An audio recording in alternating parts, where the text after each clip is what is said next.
इस वाले वीडियो में हम बात करने वाले हैं हेक्सेन की। अभी तक हम साइक्लोप्रोपेन, साइक्लोब्यूटेन, साइक्लोपेंटेन इन सब की बात कर चुके हैं। तो देखिए, सिस ट्रांस आइसोमेरिज्म इसमें भी पॉसिबल होता है।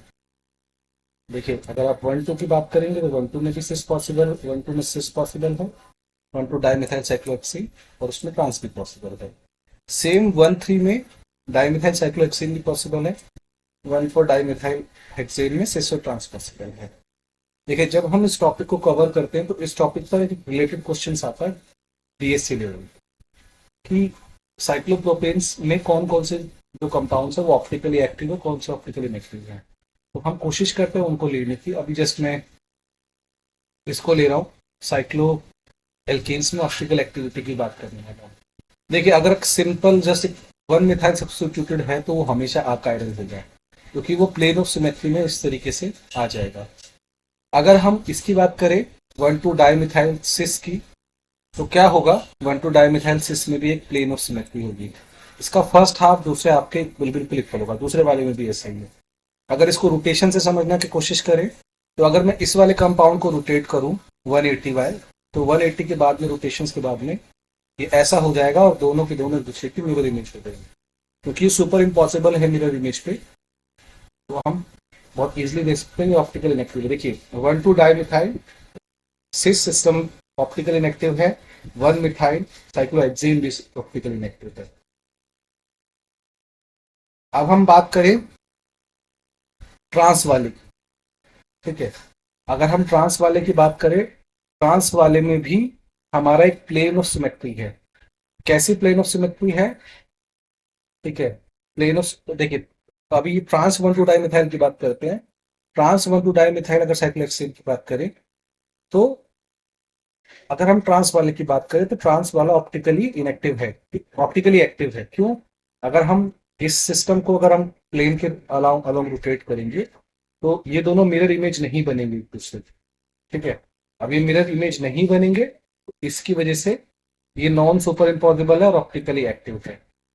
अगर 1 3 की बात करेंगे तो 1 3 में एक प्लेन ऑफ सिमेट्री रहेगी, जिसकी वजह से ये, ठीक है, ये जो सिस्टम है ये ऑप्टिकली इनएक्टिव है। तो कौन कौन से ऑप्टिकली एक्टिव हो गए? सिस वाला ऑप्टिकली इनएक्टिव, ये वाला भी ऑप्टिकली इनएक्टिव, ट्रांस वाला 1 2 डाइमिथाइल ऑप्टिकली एक्टिव, 1 2 डाइमिथाइल सिस ऑप्टिकली एक्टिव, ऑप्टिकली इनएक्टिव, ठीक है। ट्रांस वाले की बात कर लेते हैं। ट्रांस वाले में भी प्लेन ऑफ सिमेट्री है, ठीक है। अगर आप इस मॉलिक्यूल को ऐसे ले लोगे तो इसमें भी एक, ठीक है। तो इसमें अगर आप ऐसे बात करेंगे तो ये वाला हाफ प्लेन ऑफ सिमेट्री, इसमें दोनों नहीं है, तो ये ऑप्टिकली एक्टिव है। तो हम देख पा रहे हैं कि सिस वाले में मोस्टली प्लेन ऑफ सिमेट्री होती है, लेकिन इस वाले में नहीं होती है, तो ये ऑप्टिकली एक्टिव है।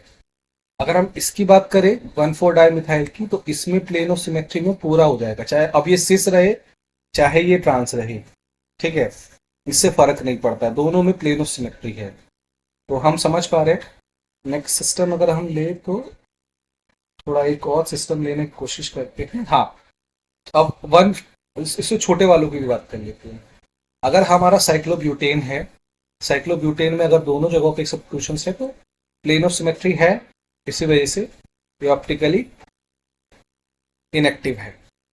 सेम अगर हम सिस डाइमिथाइल की बात करेंगे तो प्लेन ऑफ सिमेट्री है, इसकी वजह से इसको मीजो भी बोल सकते हैं या ऑप्टिकली इनएक्टिव भी बोल सकते हैं।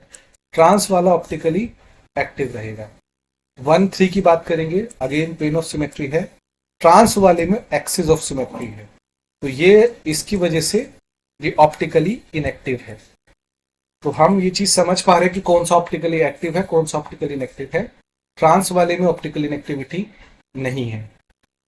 तो मेरे हिसाब से हमारे सिस्टम्स में जब हम साइक्लोएल्केन्स की बात करते हैं तो सिर्फ ज्योमेट्रिकल आइसोमेरिज्म पॉसिबल नहीं होता, स्टीरियो आइसोमेरिज्म भी पॉसिबल होता है, और इसके एग्जांपल्स मैं दिख चुका हूँ। तो तीनों सिस्टम्स मैंने कवर कर लिए हैं। उसके बाद में हम बात करेंगे कंफर्मेशन इन साइक्लोहेक्सेन्स। तो देखते रहिए हमारा चैनल और हमारी वीडियोस को सब्सक्राइब करते रहिए। Thank you for watching this videos में हमेशा शॉर्ट बनाता हूँ, डिस्क्रिप्टिव टाइप, क्योंकि फुल डिटेल एक्सप्लेनेशन करूंगा थोड़ा सा टाइम लग जाता है, और फिर वीडियोस कोई देखता भी नहीं है इतनी लंबी वीडियोस। तो अगर फुल एक्सप्लेनेशन चाहिए तो आप मुझसे बुक के बारे में सीधा पूछ सकते हैं, कौन कौन सी बुक्स पढ़नी है। तो देखते रहिए हमारा चैनल। Thank you.